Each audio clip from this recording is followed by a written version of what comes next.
What's up, baseball players? I'm Coach Dan Blewett. In today's video, we're going to talk about the middle of the plate and how it moves depending on the hitter's stance. So if they're crowding the plate, if they're kind of far away from the plate, the center of the plate, the relative center, is going to move, and that's going to really impact your pitch sequencing, your pitching strategy, all of that different stuff, the pitch calling that you and your coach and your catcher are going to work on. So stick with me. Today's video is going to be fun. We'll talk about the relative middle of the plate.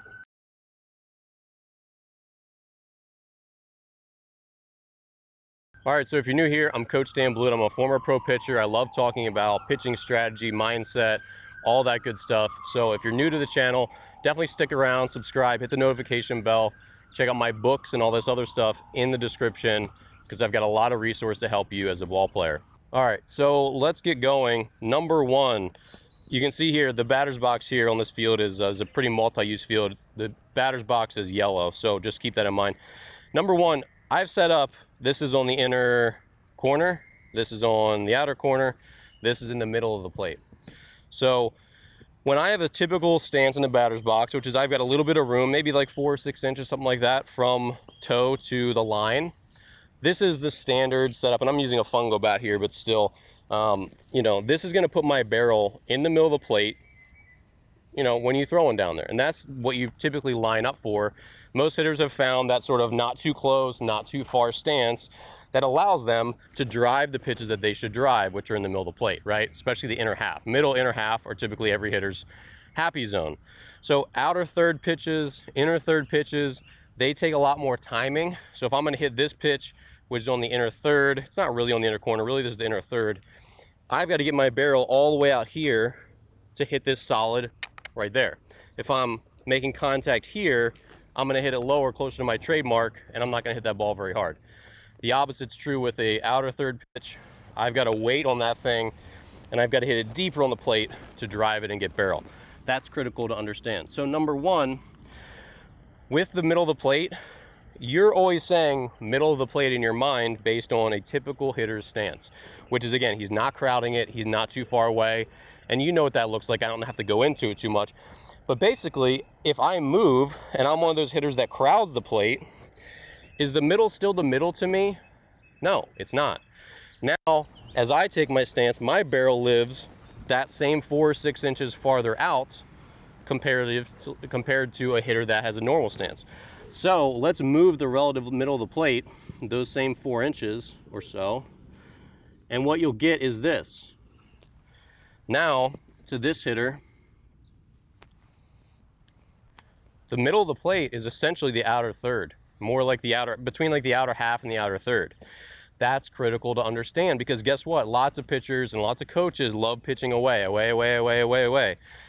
Well, if you're throwing a nice pitch on the outer third, guess what? That's not a very good pitch anymore because the relative middle of the plate for me as a hitter who's crowding the plate has changed, and that's exactly why hitters do this. They do this to bully you because they know you're too scared to pitch me inside because you're afraid to hit me, and you don't have the mental toughness to throw it underneath my armpit in the strike zone.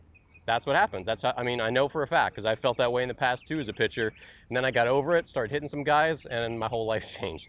So here's the thing. If you're afraid of hitting a guy or of pitching inside for called strikes to a guy that crowds the plate, he's gonna own you because the outer part of the plate, which was your weapon before, he now has made it the middle of the plate for him. And look, I can easily, whop, pull that pitch into the full side gap. Not a problem. And again, you see this all over at higher levels. So guess what? He can't hit all this other stuff that he's giving away. So if you're really thinking about this, you could have two mindsets. Mindset one is, man, I hate when hitters crowd the plate. It's BS. Like they're trying to take the plate from me. I feel uncomfortable. Or you can say, this guy's really screwed himself.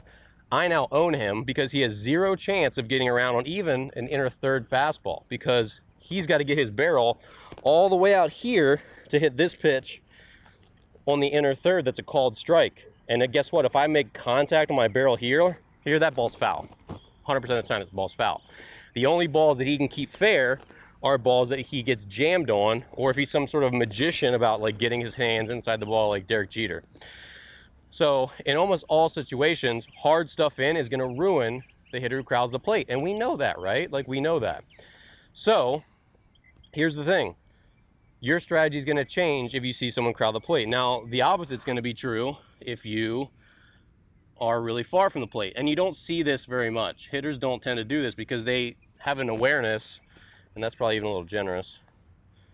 They have an awareness that they can't cover the outside part of the plate. So you're not going to see that many hitters actually start out here because they know, like, that's really far away and I like really can't reach out there except for diving in, and then that also exposes me to other problems. So the relative middle changes here too if a hitter moves back, and even if it's just a couple inches is going to make a difference, right? Where it's going to, again, open up that outer part of the plate and that they really can't cover very well. It's already hard with a normal stance to wait, see the ball deep, barrel it up on the outer third or outer corner of the plate. That's a hard pitch to hit. And now they've given more of that to you, it's even harder. The easy pitch for you to execute, outer half right there, again, that's like splitting the outer half, that's like on the corner to them. And so they're in trouble. So they're counting on you throwing inside, which doesn't make a lot of sense because most young pitchers don't like throwing inside, nor do most coaches want to call that. So again, you don't see this that much. But again, the big takeaway from this video is more for hitters that crowd the plate. And this happens a lot on those pesky little guys who they know that they don't have a lot of juice. They're not going to take you deep. That's not their approach. But what the hitters that crowd the plate do is they come here, they take away the inner part of the plate, which they don't want, and they couldn't really cover very well anyway, because if you're small, you know, you're not going to go big fly over my left fielder's head. So what they're going to do is they're going to crowd the plate, make you put it on the outside part of the plate, and then go bang and punch it through the right side and single you to death. And that's problematic, because if that's what that 1 or 2 hitter or 8 or 9 hitter wants to do, now they're on base with the big hitters coming up and they've done their job, right? So if you're smart, knowing that the relative middle has changed and you need to size this up for every hitter, where is the relative middle to this hitter? And has it changed where I start my sort of center from? So again, if it's middle for pitches even or behind, halves for even counts, thirds for when you're a little bit ahead, or corners when you're way ahead, then that's sort of how you're going to progress. And so if the middle changes, that's going to change where some of those are, where some of them become a ball. All right. So hopefully this video helped. Pitching strategy, pitch calling, pitch sequencing, these are all really important things. And as a pitcher, you're trying to use all the information that you have available to you, which includes their batting stance, how far they are from the plate.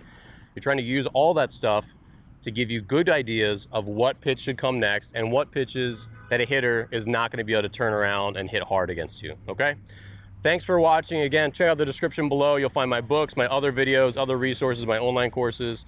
So if you're interested in being a great pitcher, definitely check it out, subscribe, and I'll see you next time.